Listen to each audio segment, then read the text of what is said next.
Welcome to the course on Concepts and Strategies for Course Implementation of CLIL, Content and Language Integrated Learning.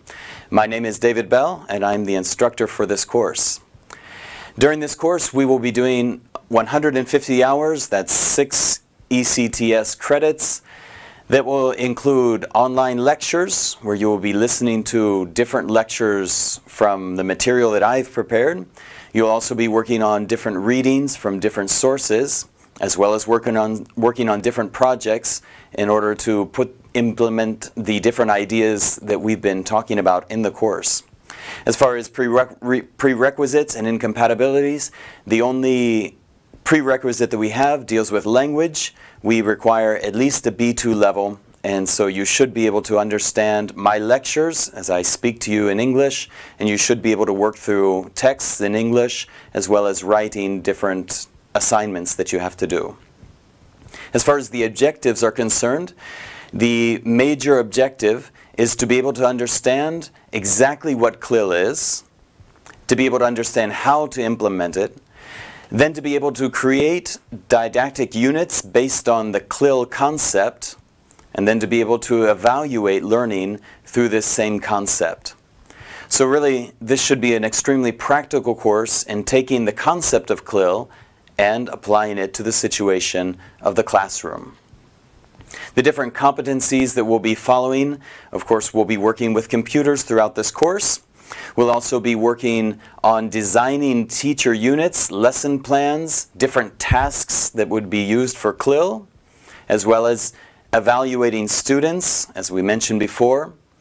And basically, it's simply the process of actually putting into practice the linguistic concepts behind CLIL, the foundation, the base of this idea.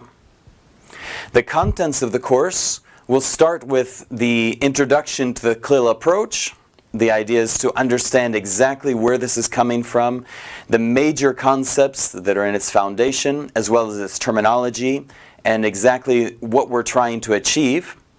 And then looking at actually using it in the classroom. We'll be looking at this by taking a look at the specific content of working with grammar, syntax, working with vocabulary, an important concept, and then of course working as well with areas of pronunciation. Those are the three major skills that we're always working with in language. And then we'll talk about it in a practical sense, coming back and looking at issues like how we can teach using reading skills, using speaking skills, using the different linguistic competencies. We'll also be designing teacher units. We'll be dealing with lesson plans and talking about planning, how to put them in practice, different tools, as well as looking at feedback and error correction. The methodology, once again, you will be listening to online lectures, you'll be watching videos, you will be reading material, and then you will be putting those into projects throughout the course. All the dates will follow the information on the Moodle for the course, and will be slightly flexible, able to modify some of these dates according to the need as we go through the course. Finally, the evaluation for the course will be based on the continuous evaluation. We'll be looking at 50% of the grade, which involves attendance, participation, individual activities, as well as individual tasks and an oral presentation of that task at the end of the course. The final evaluation is a written evaluation, which will be 50% as well, and half of that will be involved with an exam, and the other half will involve an oral part of that exam. And that's the course. I'm looking forward to teaching you, and I trust that this course will be helpful to you as you look at implementing the concept of CLIL in your classroom.